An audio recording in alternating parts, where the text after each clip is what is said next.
up, my people? Today we are talking about how to stop over apologizing and all the anxiety that goes with it. Because here's what I know for sure as a coach. I am obsessed with helping people to become their most powerful selves and speak from that place of power. And what I know to be true is that apologies should be reserved for saying, I'm sorry for something we've done wrong, because it's critical for our reputation, for our integrity, to be able to own our mistakes and make them right.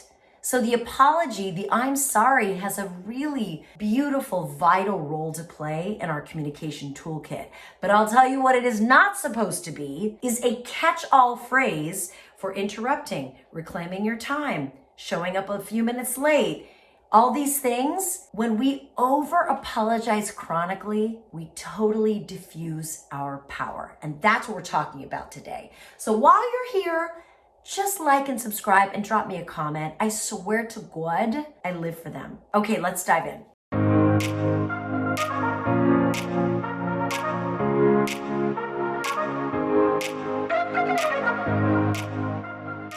So let's talk about sort of the psychology of over-apologizing. Listen, there's a lot we could say about this, and I'm not a therapist. I don't even play one on TV. But what I will tell you is that a lot of us have gotten used to apologizing for the mere reason of being alive and in existence and taking up space, right? When we scoot past someone, like in the movie theater, we're like, sorry. Right? When we need to reach for something, sorry. When we make a joke, sorry. The word sorry needs to stand for something. And when we chronically feel like we have to apologize for existing, we start putting undue burden on the sorry system, right? On the word that was meant to do one thing and one thing only. So if you want to stop chronically over apologizing, job one is to start celebrating your own worth and worthiness. So maybe you might need to start the day off with 5 minutes of sitting quietly with your beautiful cup of coffee in your beautiful hand and just repeat the mantra, I am enough. I deserve to be here. I have gifts to offer this world. Sometimes just starting the day by marinating in your own worthiness is one of the greatest things you can do to stop over apologizing. And if you're like, marinating in my own worthiness, isn't that going to make me a narcissist? No.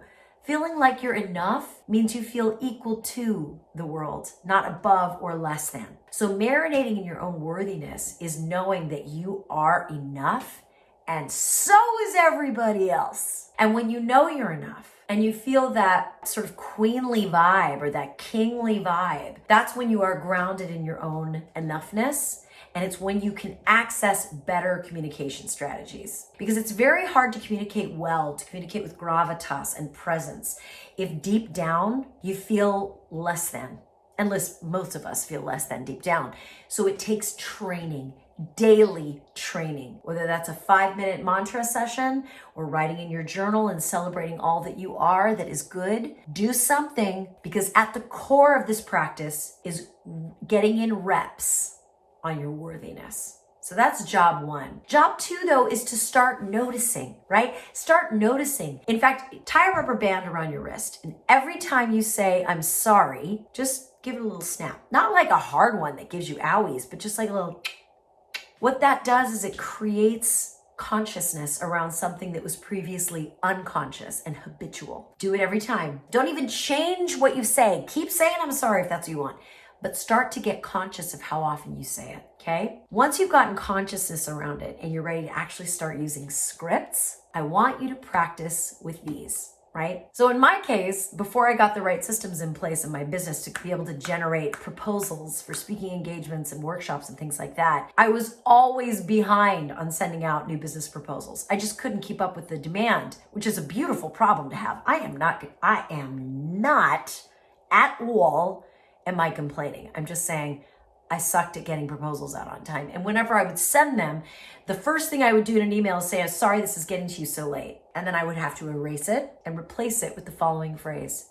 Thank you so much for your patience. I took some time. I thought about our conversation. Attached is a proposal that reflects our conversation, what I think is the best strategy for your team. When you read that, imagine reading, "I'm so sorry this took so long to get to you," versus, "Thank you for your patience. I gave this some thought." One has gravitas and executive presence. The other seems like a flustered, hot mess, which, listen, I mean, not to say that I'm not a flustering hot mess, but I'm not trying to put that out in the world. So I want to go with, "Thank you for your patience. Thank you for your patience." When we're running late, when we are behind the 8 ball. Now, this is not to say that you get to say the dog ate your homework and not do your thing. You would never do that. You are a very responsible person. I know you would never do that. But this is saying there are times when we're only human.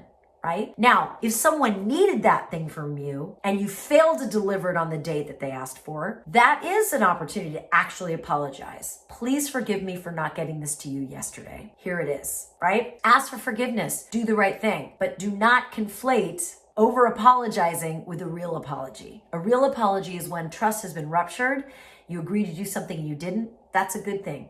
But if it was loosey-goosey, and it was like, "I'll get it to you in this time frame," and you're at the very end of that time frame, "Thank you for your patience," is a hell of a lot stronger. That's one idea. Another way to replace the "I'm sorry" is just to be quiet, right? It's just to be quiet for a minute. Check in with yourself. What am I trying to do here? And if what you're trying to do is interrupt a conversation because you haven't gotten your point in yet, because all the extroverts are yapping their flap traps, right? You can raise your hand and say, "Hey, excuse me, I just want to jump in and add something. Excuse me, may I add something?" These are signals that are a break in the action. Or "Time out, I'd love to weigh in on this." Or "Time out, I've got something I'd love to offer." Very different energy than "I'm sorry, can I just," right? Totally different energy. One energy is boss energy. The other energy is beta dog energy. Roll over and expose your tummy energy. So think about that.